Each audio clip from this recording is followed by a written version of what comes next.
Tragedy strikes at Fort Eisenhower over the weekend. Army post leaders say they went on lockdown Saturday morning for an active shooter. They say that a person was shot and killed in on-post housing. While some details are still limited, your Taylor Martin is joining us now live in the newsroom this morning with what we have been able to find out. Taylor, what do we know? Well, Ashley, officials say no information regarding the victim will be released until family is notified. Post officials say the shooter is currently in custody. An Army Criminal Investigation Division is actively investigating alongside state and federal partners. Post officials say the incident happened around 7:50 a.m. The Army installation posted on Facebook around 9 a.m. Saturday saying lockdown, lockdown, execute lockdown procedures on the installation immediately. If you're in danger, take appropriate action, lockdown, lockdown. Now, the all clear was issued around 9:45 a.m. The Army-Navy football game planned for Saturday was canceled after the shooting. Our focus at this time is providing support to the victim's family and assistance to anyone impacted by this tragedy. The safety and well-being of our communities, of our soldiers and their families remains my top priority. Now, officials say they believe the incident appears to be isolated. An investigation that we will continue to keep following. Thank you for that information this morning, Taylor, live in our newsroom. FEMA representatives and leaders keep exploring our communities to see who needs to apply for federal assistance for Hurricane Helene. Last Friday was another instance where they went door to door, and time is running out to apply. That deadline, January 7th. One crew member says they met a woman who had no idea what they could do for her. 83-year-old woman, and she was just, she had no support. And when we knocked on her door, she was just like, "What's FEMA?" We explained the process. She's like, "Yeah, I have this tarp, but I don't have any help." FEMA says they'll stay in Georgia and South Carolina for as long as they're needed. Leaders understand not everyone can make it to their disaster recovery centers. Remember, the deadline to register for assistance with the agency is January 7th. Augusta, don't forget, tomorrow there's another town hall meeting happening. Leaders plan this in advance to share updates on recovery efforts and to take your questions. That'll be at Diamond Lakes starting at 6 o'clock. Then Wednesday, there will be one at the Municipal Building. That meeting is expected to start at 6 p.m. And Commissioners Tina Slindak and Don Clark are expected to be there. Work continues on Furious Ferry Road as crews finish a major construction project. Crews say they're 80% done with the entire road widening project. This week, you can expect more traffic delays due to a temporary lane closure. That's on Anderson Circle at the intersection of Furious Ferry Road for paving. As long as the weather allows, the closure will be in effect from 9 to 2:30 until this Friday. Crews advise you to take a different route to avoid backups. We're learning about a police chase that turned deadly in Orangeburg County Saturday night. South Carolina Highway Patrol says it happened on Charleston Highway. Troopers say the driver of a Dodge Charger was going north on the highway. It drove off the road and hit a signpost. Officials say the driver was airlifted to a hospital and EMS took the passenger to that same hospital. They say the passenger later died from their injuries. The coroner has not released the victim's name just yet. And we're working to learn more information regarding a late-night crash on Wrightsboro Road last night that happened here near Roger Bagby Auto Services just after 10. The eastbound lane was blocked off when we got there. We have reached out to the Richmond County Sheriff's Office to find out what caused that crash and if there were any injuries. Of course, we'll keep you updated. To Washington County now, where Georgia State Patrol is investigating a deadly crash. The Sheriff's Office says 40-year-old Steve Gladden from Worthen died in the crash last night on Walker Dairy Road.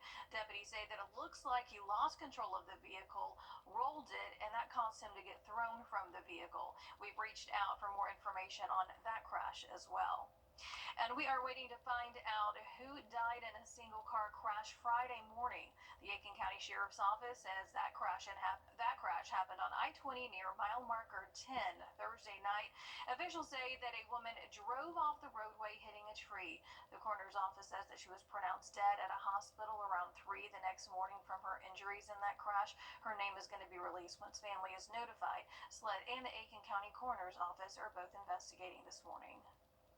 We're giving you an update on Columbia County's new and only hospital. AU health officials tell us they are still on track to be done with Wellstar Columbia County Medical Center by mid-2026. Lisa Kaler with AU Health says they're more than 50% complete with the hospital construction schedule. Kaler says crews are now working on the facade and sheathing on the outside of that building. We're told the interior framing and rough-ins are also underway. Officials say that hospital will have 100 beds with a level 2 trauma center and diagnostic imaging. There will also be operating rooms, cath labs, primary care, women's health, and other specialties. Kaler tells us staffing plans are already in development, and more information surrounding that will become available soon. That hospital is located at Gateway Boulevard near I-20. Hundreds of FedEx customers are worried they won't receive their Christmas gifts in time for the holiday. Hundreds of packages remain stuck at the company's shipping facility in Austell outside of Atlanta. A News 12 viewer told us they and several other customers have been showing up at the company's Augusta facility, raising havoc over the buildup. The viewer sent us an email in response to FedEx's delays. Part of it reads, quote, "There are contractors not delivering packages, but nothing is being done to correct the known systematic problems.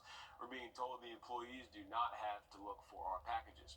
A customer in Aiken reported the same problems to us. Now, FedEx is responding to those claims. The company released a statement saying, "We sincerely regret any inconvenience caused by the delays in the areas serviced out of our Austell facility and appreciate our customers' patience as we implement contingencies, including securing additional delivery resources to deliver these packages as quickly as possible."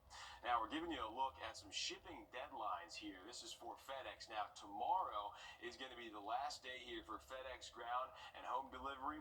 Thursday is the last day here for the FedEx Express Saver delivery. And then Christmas Eve is the last day for FedEx same-day delivery. But you know, that's going to cost you a pretty penny, most likely, if you're waiting until Christmas Eve to get that FedEx package shipped. Not good for those last-minute shoppers. Amazon delivery drivers in Atlanta could go on strike next week as the gift-giving season intensifies. The Teamsters Union and Amazon did not reach a contract agreement yesterday as planned. Drivers say that they're overwhelmed with work, feeling underpaid, and not valued as employees. One worker says even though it's a busy time of the year, there is no guarantee that they're even going to get a full 40-hour week. Amazon workers are now looking at their next steps as the holiday delivery demands continue to climb. A South Carolina woman facing life in prison for the death of a newlywed bride is asking a judge to lower her sentence. A judge sentenced Jamie Komorowski to 50 years total for different crimes related to the DUI crash on Folly Beach last year. Komorowski's attorneys argue the ruling was unwarranted and grossly disproportionate compared to other cases in the region.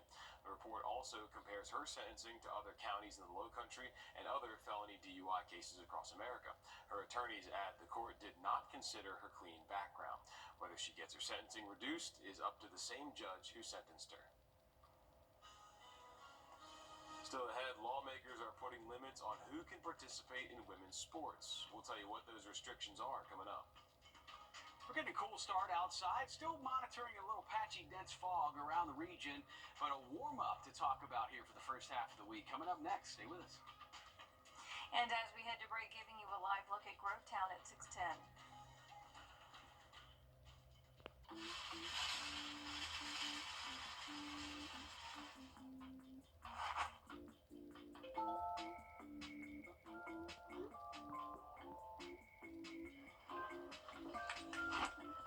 I think you're going to need this. The News 1226 First Alert Weather app. It's that fast.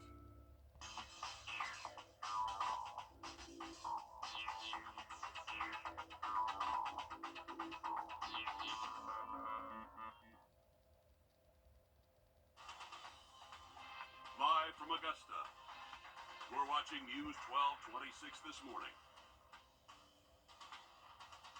We're following a deadly shooting on Fort Eisenhower as we work to bring you the latest. And soon you'll be able to bring your concerns to the table regarding Hurricane Helene recovery efforts. We'll tell you when coming up. A lot to get to this morning, but first, good morning. Thanks for joining us. I'm Nick Proto. And I'm Ashley Campbell, 6:30 on your Monday, the start to a brand new week as we send it over to Tim as you head out the door this morning. Not nearly as cold as it was last week, so No, at kind of seeing times. a warm up. Yeah, we are going to be in for a warm-up. We're above average for several days this week. It really won't be until the weekend that we have, well, of course, another cold snap coming in. And we're just a little over a week away. To start the week off in just a bit, we're at 6:32. We're continuing to follow that deadly shooting at Fort Eisenhower, forcing the Army post to go on lockdown. Post officials say the shooter has been arrested and the Army Criminal Investigation Division is investigating. Your Taylor Martin joins us live in the studio as we work to learn more. Taylor? Well, post officials say the incident happened around 7:50 a.m. on Saturday. The Army installation posted on Facebook saying a person was shot in on-post housing and later died. Now, around 9 a.m. on Saturday, they posted on the Fort Eisenhower Facebook page, lockdown, lockdown, execute lockdown procedures on the installation immediately, and if you are in danger, take appropriate action, lockdown, lockdown. Now, the all clear was posted about an hour or so later saying all clear, the dangerous event has passed. All personnel can resume normal operations at this time. All clear, end of message. They also canceled the Fort Eisenhower Army-Navy Challenge activities that were scheduled for Saturday, and then also posted talking about the incident that happened that morning. There is no remaining threat to our community. The incident took place in a family housing community on Fort Eisenhower. A suspect now is in custody, and I was able to reopen the gates at 9:45 this morning. However, a few planned activities of the day remained canceled. Congressman Rick Allen released a statement shortly after the shooting, stating he and his office are seeking additional answers in the tragic events at Fort Eisenhower. Part of his statement reads, "We will continue to monitor the situation and are praying for the victim's family and all those impacted." Now, officials say no information regarding the victim will be released until family is notified. The shooter is currently in custody. Okay, something we'll have to continue to follow as we get into a new week here. Taylor Martin live in our studio this morning. Thanks, Taylor. FEMA representatives continue to make their presence known ahead of the January 7th deadline. Officials going door to door Friday, walking homeowners and renters through the application process so they can get some help. The agency says that they've knocked on the doors of 21,000 homes in Richmond County alone since Helene. They say they've approved more than 190,000 applications for Georgians and 315,000 for South Carolinians. FEMA say that it also has a plan in place for those with language barriers. We have Spanish speakers, and then we also have language lines that can assist us with survivors who use English as a second language. So I called someone on our crew to translate for me. FEMA says they'll be in the two-state area for as long as they're needed, and they also want to make sure that you register for assistance before that January 7th deadline. The next Helene Recovery Town Hall meeting for Augusta is tomorrow. Augusta Mayor Garnett Johnson and other city officials will be giving updates at Diamond Lake starting at 6 p.m. And if you can't make that one, officials will hold another one Wednesday at the same time. That'll be partnered with a reception for outgoing and incoming commissioners an hour before. The event will be at the Linda W. Beasley Community Room. If you live in McCormick County on or near Crescent Drive, you are going to need to boil your water before using it this morning. Officials say a water line break has prompted a boil water advisory for the area, so you should boil your water for 1 full minute before drinking or cooking. Officials say dirt or debris may have gotten into the water system because of the break. We'll let you know when that advisory has been lifted. And we're working to learn the details surrounding a deadly shooting in Allendale County. Officials say that it happened right here on this, you can see there, on Railroad Avenue and Ozzie Street yesterday. The Allendale County Sheriff's Office says that they have someone in custody, but they're not naming them at this time. SLED is also investigating. A Thompson teen facing charges in the shooting death of a Thompson 14-year-old is now facing charges in 2 other murder investigations. The GBI says Rashawn Coleman was transferred to McDuffie County Jail on Thursday. He faces 2 counts of murder, aggravated assault, and gang-related charges. One of the cases involved the killing of 15-year-old Jonathan Johnson in November last year. We have reached out for his booking photo and more information about those other cases. All right, take a good look at your screen. The Grovetown Police Department is searching for this missing teen. Police say 13-year-old Leah Freeman was last seen Friday just before 4 p.m. near Arbor Creek Drive. They do say that she was wearing a gray hoodie with black riding jeans and light blue Crocs. They say that she has black and blue locks, so if you know where she is, call the Grovetown Police Department. A 12-year-old girl from Gaza who's suffering from injuries. 30s for mornings this weekend, and there's that first day of winter on Saturday with sunshine at 54, guys. A family of two in Aiken County is without a home just less than 2 weeks before Christmas. The American Red Cross says it's helping them get back on their feet after a fire destroyed their home on Carton Drive in Batesburg yesterday morning. The family is receiving financial assistance along with immediate needs. A digital creator is teaching people